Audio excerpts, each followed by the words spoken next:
আসসালামু আলাইকুম সুপ্রিয় দর্শক, সবার কি অবস্থা? হাজির হয়ে গেলাম দীপ্তি টিভির নিবেদিত মাশরাফি জুনিয়র নাটকের 1093তম পর্বে কী সব ঘটতে চলেছে তার অগ্রিম আপডেট নিয়ে।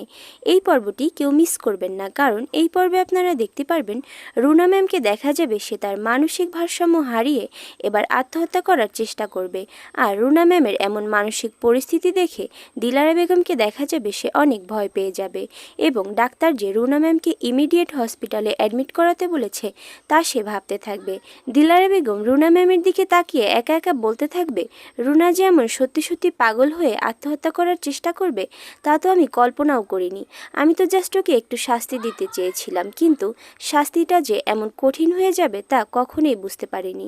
এখন যদি এসব কথা আয়ান জেনে ফেলে তাহলে তো আমার খবর আছে। এই ভেবে সে প্রচণ্ড পরিমাণে ভয় পেয়ে যাবে।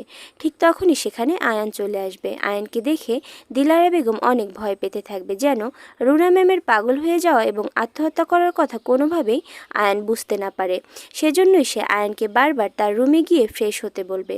তখন আয়ান বলবে, কি ব্যাপার, মামুনি এমন অসময়ে ঘুমাচ্ছে কেন দাদু ভাই? মামুনির সাথে যে খারাপ ব্যবহারগুলো আমি করেছি তা নিয়ে নিজের মধ্যে খুবই অনুশোচনায় ভুগতেছি। তুমি না বলেছিলে মামুনিকে ভালো ডাক্তার দেখাবে? তোমাকে আর মামুনিকে একটা কথা বলার জন্যই এখানে এসেছিলাম। মনিদের গ্রাম থেকে তুতুল ফোন করেছিল, আমাকে একবার আর্জেন্ট গ্রামে যেতে হবে। একথা শুনে দিলারা বেগমকে দেখা যাবে সে মনে মনে স্বস্তি পাবে এবং আয়ানকে বলবে, দাদু ভাই তুমি নিশ্চিন্ত মনে গ্রামে যাও, এদিকে তোমার মামুনিকে আমি দেখে রাখবো এবং সিরিয়াল পেলেই তাকে ভালো ডাক্তার দেখাবো। তুমি তাকে নিয়ে কোনো টেনশনই করো না। একথা শুনে আয়ান সেখান থেকে তার রুমে গিয়ে ফ্রেশ হলে সিতারা বেগমকে দেখা যাবে রুনা ম্যাম যে আত্মহত্যা করতে চেয়েছিল সেটা সে আয়ানকে জানিয়ে দিবে। তখন আয়ান তাকে অবিশ্বাস করলে সিতারা বেগম বলবে, তোমার যদি আমার কথা বিশ্বাস না হয় তাহলে আপাকে গিয়ে জিজ্ঞাসা করো, আর আমার কথা যদি মিথ্যা প্রমাণ করতে পারো তাহলে কথা দিচ্ছি এক কাপড়ে এই বাড়ি থেকে বের হয়ে যাব। তখন আয়ানকে দেখা যাবে সে তার দাদুভাই দিলারা বেগমের উপর প্রচণ্ড পরিমাণে ক্ষিপ্ত হয়ে যাবে। আর অন্যদিকে আপনারা দেখতে পারবেন মন্টু ও শরীফুল মিলে রাতের বেলায় মনির লাশ দাফন করার জন্য বাগানে যাবে, কিন্তু শরীফুল মনে মনে কিছুতেই মনির লাশ দাফন করতে চাইবে না। এজন্য সে আস্তে আস্তে মাটি খুঁড়তে থাকবে। আর তা দেখে মন্টু বলবে, শরীফুল কবর খুঁড়তে খুঁড়তে তো মনে হচ্ছে রাত পার করে দিবে।